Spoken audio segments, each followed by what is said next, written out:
આજના મુખ્ય સમાચાર 21 ઓગસ્ટ 2026 વિશ્વ વરિષ્ઠ નાગરિક દિવસ વર્લ્ડ સિનિયર સિટીઝન ડે। આજનો દિવસ સમગ્ર વિશ્વમાં વિશ્વ વરિષ્ઠ નાગરિક દિવસ તરીકે ઉજવવામાં આવે છે, જેનો મુખ્ય હેતુ સમાજમાં વડીલોના યોગદાન અને તેમના અધિકારો પ્રત્યે જાગૃતતા લાવવાનો છે। શીખ બંદીઓની મુક્તિ મુદ્દે પંજાબ બંધનું એલાન।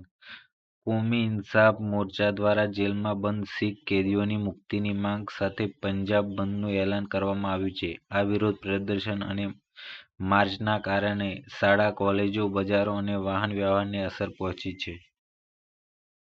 દિલ્હીના જંતર મંતર પર અનામત અને યુજીસી મુદ્દે વિરોધ। દિલ્હીના જંતર મંતર પર અનામત સુધારા અને યુજીસી નિયમો પાછા ખેંચવાની માંગ સાથે આંદોલનની ચેતવણી આપવામાં આવી છે। જો કે દિલ્હી પોલીસ દ્વારા આ વિરોધ પ્રદર્શન માટે કોઈ સત્તાવાર પરવાનગી આપવામાં આવી નથી।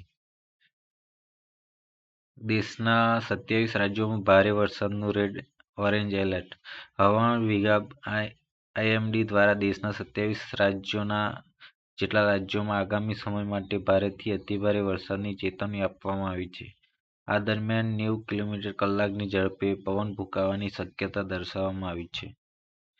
નેટ યુજી કાઉન્સેલિંગ રાઉન્ડ 1ના પરિણામની નવી તારીખ।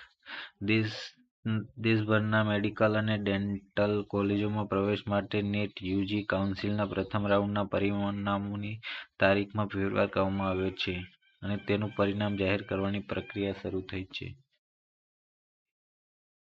ભારત-નેપાળ સીમા વિવાદ ઉકેલવા 14મી સંયુક્ત બેઠક। ઉત્તરાખંડના દેહરાદૂનમાં ભારત અને નેપાળ વચ્ચે સીમા વિવાદ ઉકેલવા માટે 14મી સંયુક્ત કાર્ય જૂથની મહત્વની બેઠક યોજાઈ હતી, જેમાં જૂના નકશાઓ અને સરહદી મુદ્દાઓ પર ચર્ચા કરવામાં આવી હતી। સરકારી ભરતીઓમાં ગુણવત્તા માટે નવી મેરિટ પદ્ધતિ। સરકારી ભરતી પ્રક્રિયામાં પારદર્શિતા લાવવા માટે પરીક્ષા, રિટર્ન અને ઇન્ટરવ્યુના ગુણ ઉમેરીને સંયુક્ત મેરિટ લિસ્ટ તૈયાર કરવાનો નિર્ણય લેવામાં આવ્યો છે, જેથી પક્ષપાત અટકાવી શકાય। આ હતા 21 ઓગસ્ટ 2026ના મુખ્ય સમાચાર। આવા સમાચાર જોવા માટે આજે જ અમારી ચેનલને સબસ્ક્રાઇબ કરો। Thank you.